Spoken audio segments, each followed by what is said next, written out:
Olá, a aula de hoje vai ser sobre quientismo, que é basicamente uma escola literária que acontece ao mesmo tempo que o classicismo, o renascimento cultural, e ela só ocorre aqui no Brasil. O quientismo também é chamado de literatura de informação, só que esse nome vem sendo questionado porque a gente também pode chamar de literatura de formação em alguns casos. Como assim? Vamos lá. Literatura de formação por quê? Lembrem-se que o quientismo é um momento de descobrimento do Brasil, ou seja, há uma literatura que está querendo formar os nativos, fazer com que eles aprendam da cultura cristã, fazer com que eles ganhem os moldes da Europa ali no seu comportamento, na sua cultura. E essa então seria a literatura catequética. Essa literatura catequética então é uma literatura de formação, como o nome já diz, ela tem o intuito de formar pessoas, no caso ensinar os índios sobre a fé cristã e tudo mais.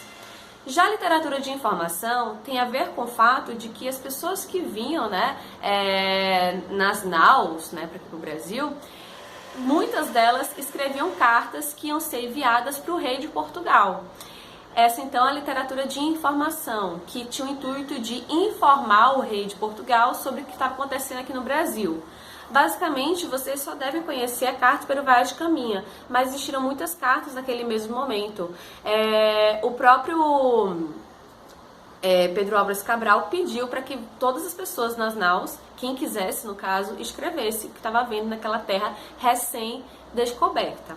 Certo? Então essa literatura se divide assim, literatura de formação e literatura de informação. Vamos lá, não passa daqui rápido. Uma das coisas que traziam a agonia do europeu em querer formar esses índios eram os hábitos deles serem considerados animalescos, demoníacos e etc. Se criou a ideia de que eles precisavam ser salvos e que a cultura deles estava errada, ou que eles não tinham cultura nenhuma e precisavam adquirir logo uma cultura. Isso também tem a ver com o fato do contexto histórico ser também da Reforma Protestante e da Contra-Reforma. Era necessário conseguir mais fiéis para a Igreja Católica. Bom, o canibalismo vai ser sempre retratado de uma maneira extremamente negativa, quando que, na verdade, os índios, quando eles propunham o canibalismo, não tinham o intuito da carnificina em si. Era um intuito voltado a você pegar características positivas do inimigo e inserir para você, trazer para você. Se o inimigo fosse corajoso e você devorasse ele, você também seria corajoso, certo? Enfim, existia todo um conceito, cada parte da pessoa ia para uma pessoa da tribo, mas enfim. A grande questão é que os europeus retrataram o canibalismo de uma forma extremamente demoníaca, vamos dizer assim, como se eles de fato precisassem ser salvos. Não estou aqui defendendo o canibalismo, óbvio, mas tentando compreender, O intuito de comer o outro não era um intuito, eu posso dizer, de um psicopata que quer esquartejar a pessoa e comer. Não, eles não tinham esse pensamento. Inclusive, até outras tribos que, quando eram capturadas como inimigas, para essas pessoas seria horrível não serem escolhidas para serem devoradas. Então, era algo cultural, não era algo relacionado à maldade do indivíduo. Bom, esses slides aqui eu vou passar para vocês, mas basicamente eles são um retrato do que os portugueses e outros europeus trouxeram para os nativos do Brasil.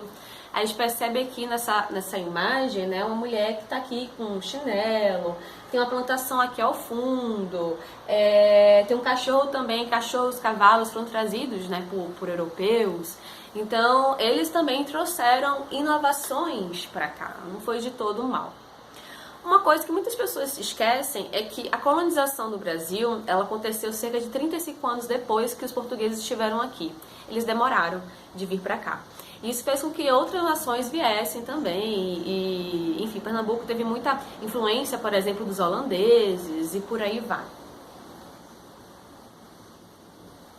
Vamos aqui dar uma passada. Esses slides vocês vão ter aí em mãos essa música Índios da Legião Urbana, que acaba retratando de uma maneira bem sucinta a questão da colonização, da aculturação dos índios.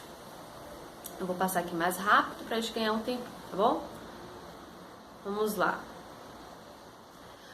Uma obra fílmica que ajuda muito a compreender esse assunto, eu sugeriria Caramuru, a Invenção do Brasil. Tá? Esse filme ele traz um pouquinho desse cenário, né, de descobrimento do Brasil, enfim, satiriza, obviamente. Lembre-se também que Caramuru, o filme, é uma releitura de uma obra do arcadismo, que é do Fresco da Rita Durão. Então não é uma obra que foi inventada por alguém da contemporaneidade, certo? Além disso, o filme Caramuru, ele tem traços da historiografia, né, traços reais, misturados com ficção. Então dá para ter uma compreensão interessante. Uma outra obra fílmica que eu indicaria para vocês é 1942, A Conquista do Paraíso, que vai contar a história de Colombo, descobrindo a América.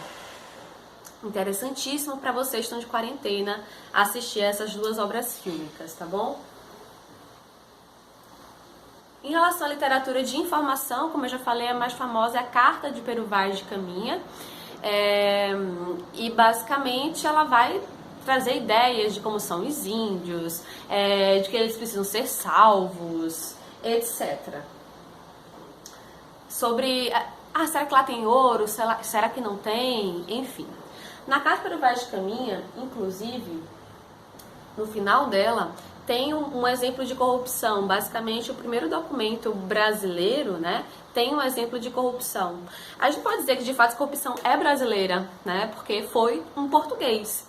Esse português, Pero Vaz de Caminha, pede emprego ao rei de Portugal. E, como vocês sabem, pedir emprego, se aproveitar do seu cargo público para poder beneficiar o outro, é chamado de nepotismo, é um tipo de corrupção.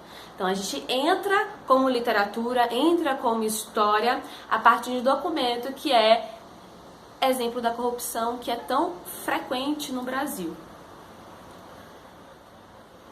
Aí tem a fofoca literária, que a gente tem a ver com essa historinha aí do Pero Vaz de Caminha, do seu cunhado, vocês vão poder ver na íntegra no material que vou mandar pra vocês, tá? Em relação à literatura de formação, o principal é o Padre Anchieta, que ele vai ser uma figura um pouco diferente dos padres de uma maneira geral, porque ele se preocupou em compreender a cultura do índio. Ele se preocupou em aprender a língua, tanto que ele faz a gramática do tupi, faz dicionários, faz vários livrinhos relacionados ao aprendizado da língua, para que outras pessoas também aprendam. Então ele teve um papel fundamental em relação à língua dos nativos, né? Em relação a querer compreender aquela cultura também. Ele era bem didático e ensinava os seus alunos, né, que eram os índios, através de peças teatrais. Então ele tem várias peças teatrais que é explicando como é que é o casamento, como é que é toda a cultura baseada no cristianismo. Bom, gente, é bem resumido para vocês terem uma ideia geral. O material escrito vai ser enviado também para vocês. Eu espero ter ajudado com essa revisão. Para as duas turmas que eu estou passando esse vídeo, são assuntos já vistos em outras séries também, então não é nenhuma novidade.